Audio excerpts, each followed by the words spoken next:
एक ऐतिहासिक दिन है। अरे बैठिए बैठिए, अरे हो गया। अरविंद सावंत जी बैठिए। अरे पुराने नहीं, अभी भी हो सकते हो। उनको तो पहला प्रश्न मुझे पूछना है कि आज हरी जैकेट जो है बुधवार के लिए पहनी है या आज वक्त के लिए खास करके अरविंद सावंत जी ड्रेसअप करके आए थे। बहुत अच्छा से छत्रपति शिवाजी को ग्लोरीफाई किया है, लेकिन हमको ये भी सबको पता है छत्रपति शिवाजी ने हिंदुई साम्राज्य की भी स्थापना की है।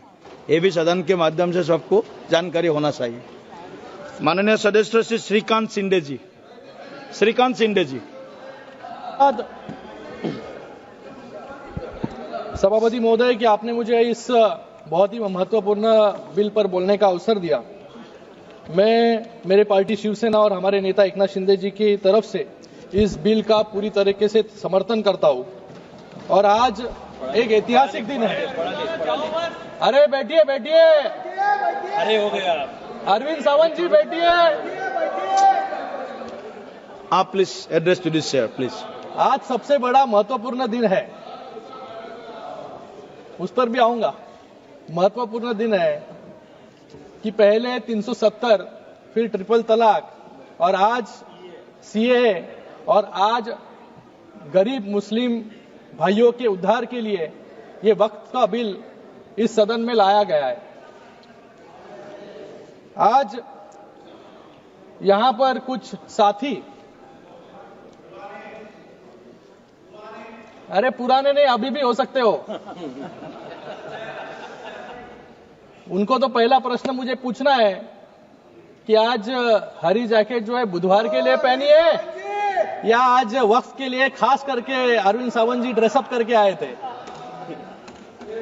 यहां पर मुझे उनका भाषण सुनते वक्त बहुत वेदना हुई,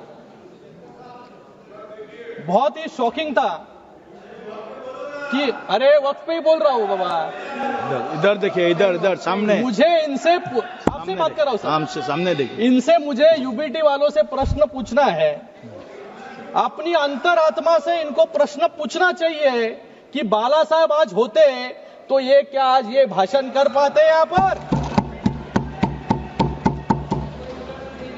आज इस सदन में एक बात साफ हो गई, ये यूबीटी वाले किसकी विचारधारा को मान रहे हैं और ये बिल का विरोध कर रहे हैं।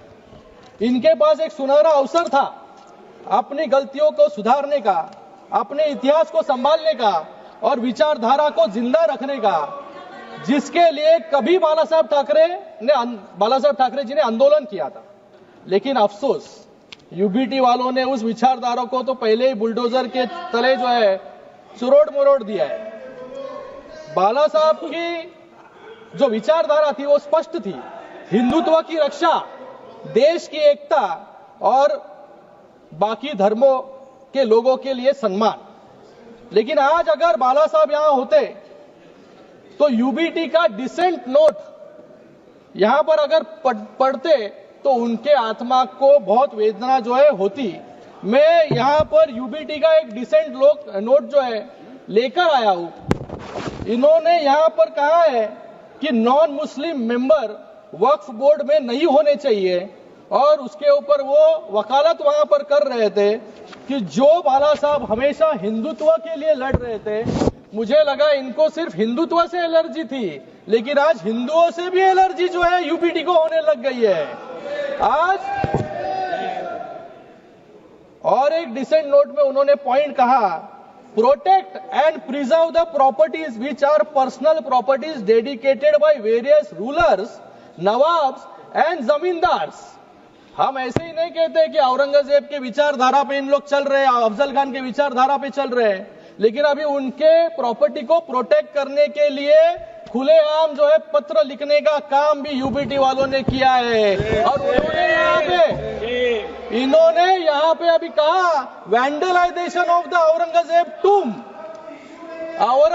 टूम, मतलब कौन से विचारधारा पे जो है यहां पर चल रहे हैं। जो औरंगजेब आज महाराष्ट्र में आया छत्रपति शिवाजी महाराज जी को पकड़ने के लिए, छत्रपति संभाजी महाराज जी को हालाल करके जिन्होंने मारा, आज उनकी वकालत करने की नौबत जो है कांग्रेस के साथ खड़े होने के बाद इस यूपी पे आया। इन्होंने कभी पत्र लिखा नहीं। जब पालघर में साधु हत्याकांड हुआ तभी इनके मुंह से कुछ भी निकला नहीं, तभी चुप बैठे थे। लेकिन आज औरंगजेब के बारे में बात निकली तो यहाँ पे इनको जो है तिलमिलाट जो है यहाँ पर हो रही है। सुनने की आदत डालो।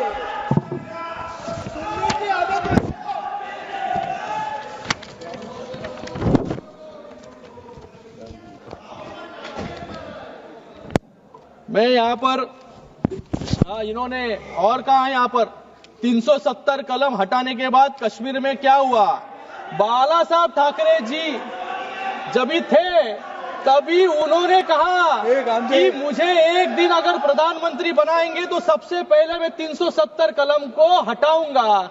आज वो 370 कलम को यहाँ पर क्यों हटाया, ऐसा प्रश्न पूछने का काम यहाँ पर कर रहे हैं। और उसी के साथ में राम मंदिर के बारे में भी कहा इन्होंने कि जो सपना बाला साहब ने देखा था राम मंदिर का, कि राम मंदिर बनाने के बाद क्या हुआ, ये भी प्रश्न पूछने की नौबत जो है यूबीटी पे आ गई है।